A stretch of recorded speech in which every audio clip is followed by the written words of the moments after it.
Radio Clédou à Caille, 90.8 MHz. Radio Clédou, le journal, avec Sotelma Malitaire. Il est 13h en temps universel. Bonjour à tous et merci de nous rejoindre pour cette deuxième édition des Clédou Actualité. Les procès des Sanogo et des Seko accusés tardent à rentrer dans les vifs du sujet, selon certains avis recueillis par nos reporters à Bamako et à Sikasso, à suivre les réactions dans ces 13 heures. Les agresseurs de notre collègue Boubacar Diarra Bouki alias Dougoutigé Kop, 3 ans d'emprisonnement ferme et une amende de 100 000 francs CFA chacun. Le verdict a été rendu hier par le tribunal de la commune 2 du district de Bamako. Les partenariats publics-privés se portent bien au Mali, en témoigne cette nouvelle industrie de fabrication des briques inaugurée hier à Kambila. Dans les cercles des Kati, cette usine peut produire en moyenne 20 000 briques par jour. Actualité internationale, remaniement ministériel en France, c'est Bernard Cazeneuve qui va diriger le gouvernement français. Il remplace Manuel Valls qui se présente à la présidentielle de 2017. Bruno Le Roux va assurer le poste de ministre de l'Intérieur. C'est tout pour le sommaire, le développement dans un instant avec Aruna Tidjaniba.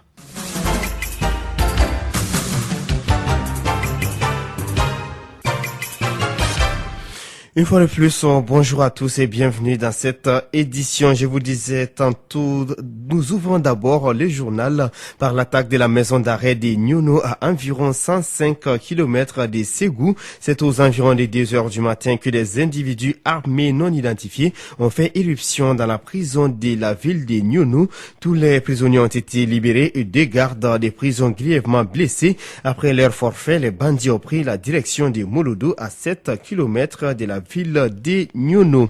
Je vous le disais en titre, le procès d'Amadou Aya Sanogo et compagnon est à son 3e report. Ces procès tardent à rentrer dans les vifs du sujet selon certains hommes des médias interrogés ici même à Bamako. Certains se disent perplexes face à la situation.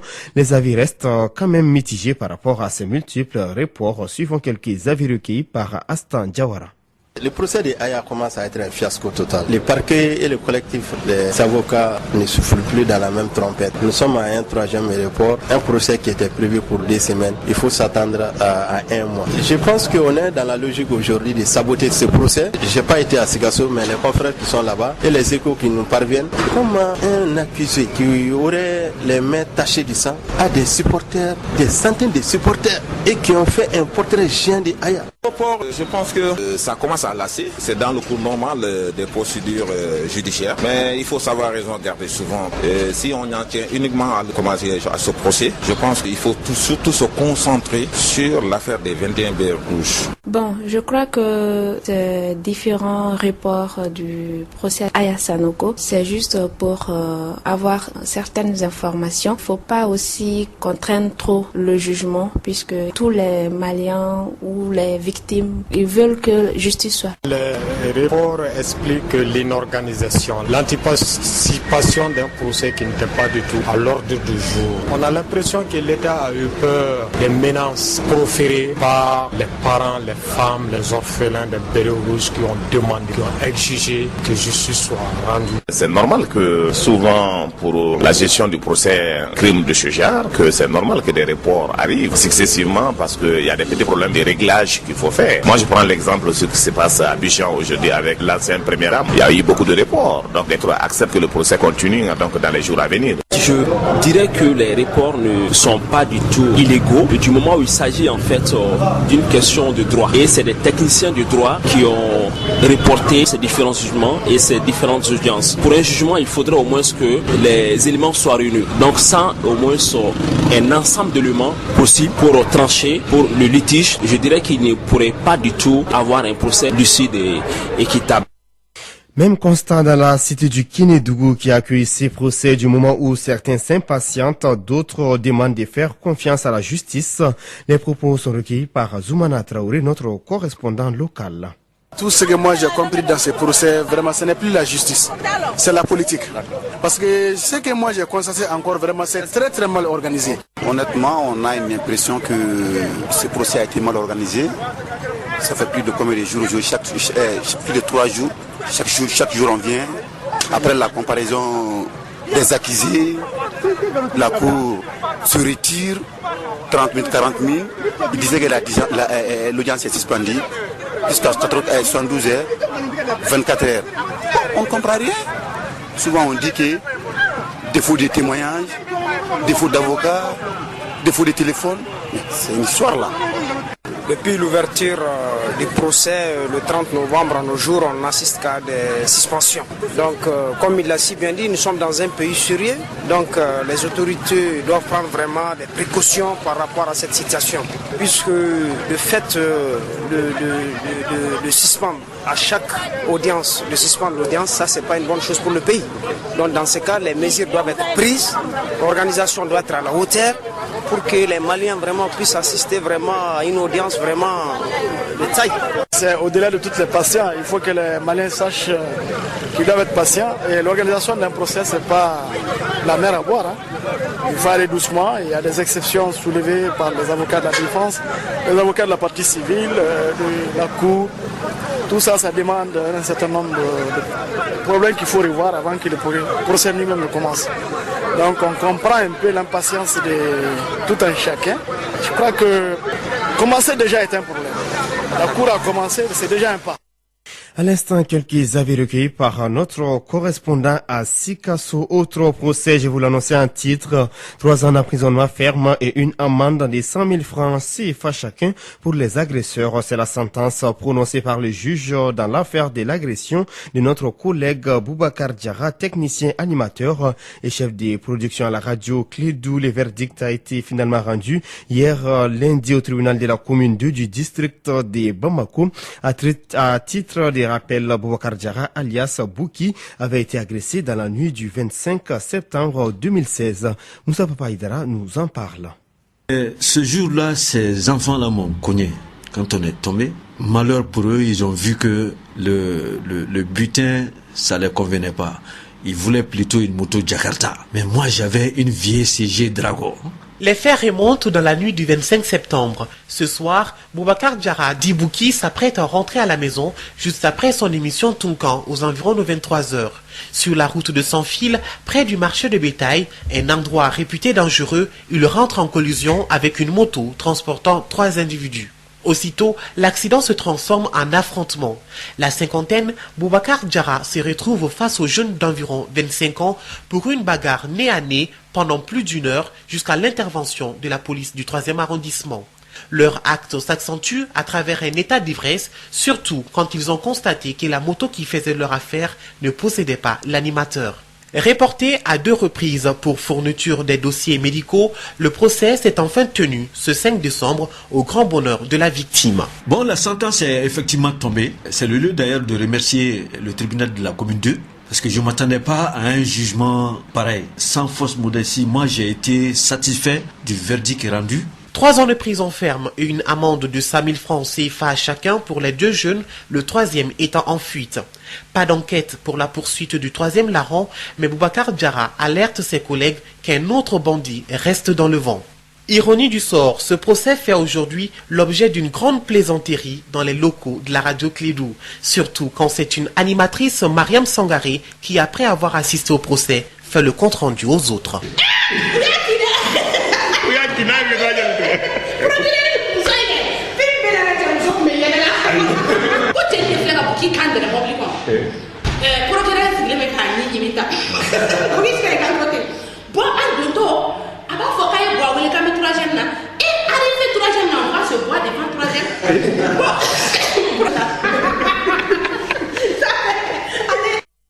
Merci Moussa Papaïdara pour toutes ces explications dans l'affaire du procès de l'agression de Boubacar Diarra, notre collègue. Sur un autre sujet législatif partiel des Touminian l'URD et l'ADIMA PSG s'affrontent au second tour. Le scrutin s'est déroulé dimanche 4 décembre 2016. Les détails avec Douba Dambélé, il est notre correspondant dans la région de Ségou. Au décompte final, c'est l'URD avec 33,90% et l'ADEMA avec 17,39% qui arrivent première et deuxième. L'URD a obtenu 12 677 voix sur 38 681 votants. Quant à l'ADEMA, il a obtenu 6501 voix. 10 partis politiques ont pris part à ces élections partielles. Il s'agit de l'UR2, l'UD2, ADP Maliba, UMRDA Faso Djigi, Myria, ADEMA PASJ, PIDS, Parena, APM Maliko et le RPDM. S'il y a eu 38 681 votants sur 94 398 inscrits répartis entre 379 bureaux de vote, ces élections ont enregistré 1287 bulletins nuls et 37 394 suffrages exprimés pour un taux de participation de 40,98%. Par ce résultat, l'UR2 a dominé les débats dans les communes de Benena, Mandjaku, Timissa, Mafouné, Djora, Kula et Fangasso. Les communes de Saneku et de Lafiala sont les acquis de l'ADEMA PASJ. L'ID2, arrivée troisième, a quant à elle dominé les débats dans les communes de Ouan et de Tomigna. Il faut noter qu'il n'y a qu'une seule place à pourvoir au compte de ces élections législatives de Tomigna. De Ségou, Douba Dambélé pour la radio Clédou.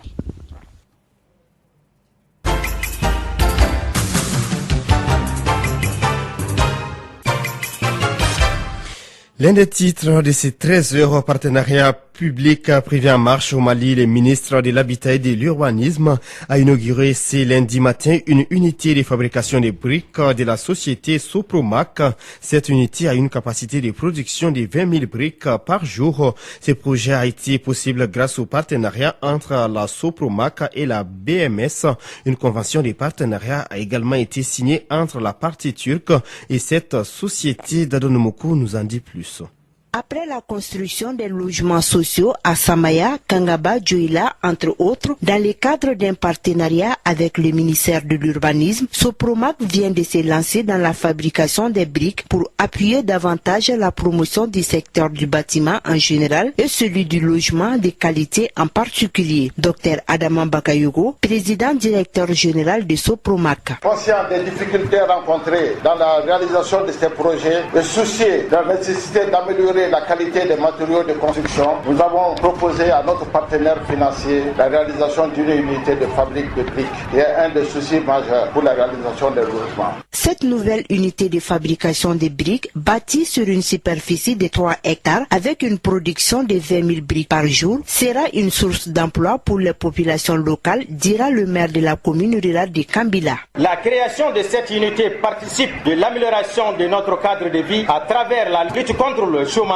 et l'exode rural. Je me dois de dire que ma joie en accueillant cette unité de fabrication de briques est contenue car l'installation des carrières sur notre territoire a toujours suscité de réels espoirs qui ont été vifs déçus. Le ministre a pour sa part salué cette initiative qui va contribuer à combler un vide énorme dans le secteur de l'habitat. Ousmane Kone, ministre de l'Habitat et de l'Urbanisme. Cette unité contribuera à générer des ressources financières pour notre économie. Selon les résultats des analyses faites par le Centre national de recherche et d'expérimentation du bâtiment et travaux publics CNRS-BTP, les produits de votre unité de fabrication de briques répondent largement aux normes requises en la matière. Précisons qu'une signature de convention entre Sopromac et les investisseurs turcs a clôturé la cérémonie d'inauguration. La coopération entre les Mali et l'Allemagne est au beau fixe. C'est ce que l'ambassadeur de l'Allemagne à Bamako a affirmé hier lundi devant la presse. Dietrich Becker fait allusion aux différentes visites effectuées dans notre pays par les autorités allemandes. Entre autres, nous l'écoutons au micro d'Étienne Niari.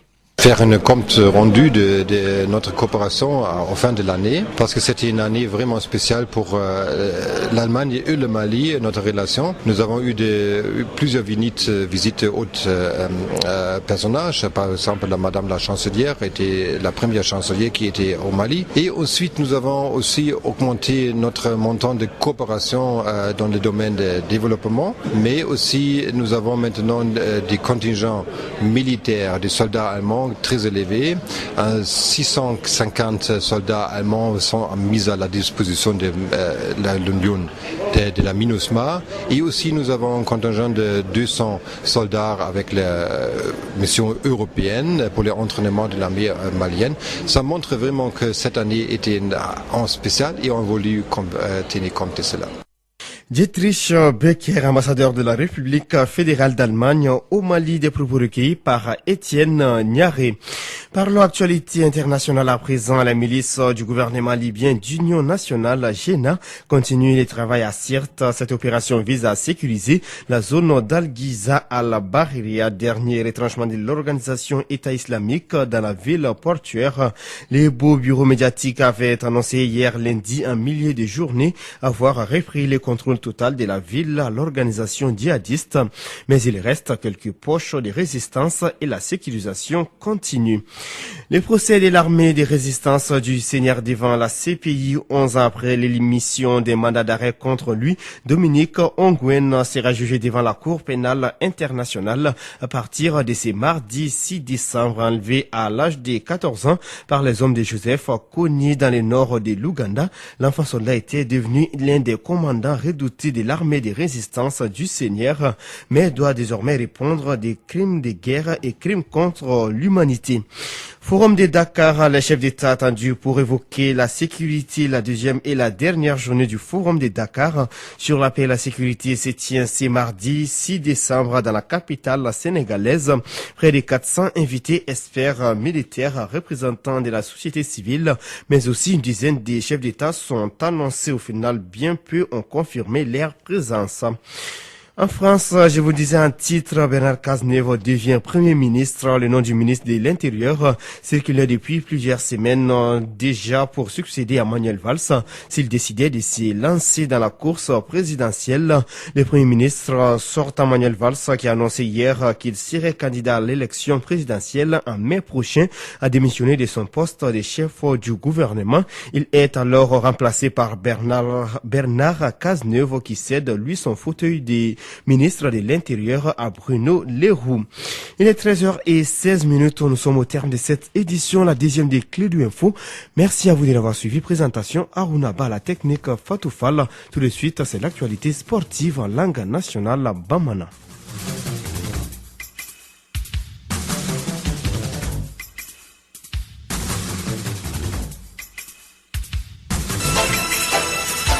Radio Clédou, le journal avec Sotelma Malitaire.